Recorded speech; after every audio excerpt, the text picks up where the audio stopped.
Nagmarcha ang ilang labor group sa Espanya Boulevard patungong Mendiola sa Maynila bilang kilos protesta ngayong Labor Day. Panawagan nila dagdag sahod at mas mababang presyo ng mga bilihin. Dala-dala ang iba't ibang placards, pinangunahan ng grupong Kilusang Mayo 1 ang kilos protesta. Ayon kay Piston National President Modi Floranda, patuloy ang panawagan ng kanilang sektor na mapababa ang presyo ng mga produktong petrolyo at matanggal ang excise at value-added tax sa langis. Isinusulong din daw nila na itaas ang minimum wage ng mga manggagawa sa 1,200 pesos, halagang nakabubuhay anya para sa mamamayang Pilipino.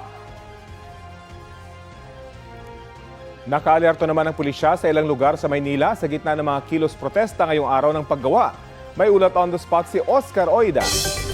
Oscar!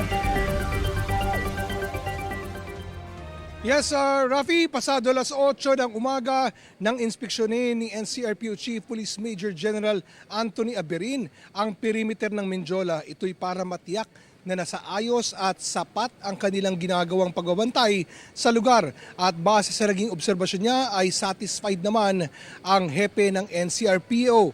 Dito nga sa may CM Recto pa lang, kanto ng San Sebastian, bukod sa mga nakaantabay na mga pulis, naharangan na rin ng concrete at steel barriers at mga barbed wire pa ang kalsada.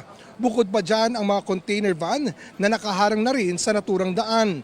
Ganito rin ang sitwasyon sa iba pang kalsada papasok ng Mendiola. Giit ni Aberin, di lang ito basta para mahadlangan na makalapit ng Malacanang ang mga ralista, kundi para maiwasan ang anumang girian sa pagitan ng mga ralista at mga pulis. Ipapatupad daw nila ang maximum tolerance at kaligtasan umano ng lahat ang kanilang prioridad.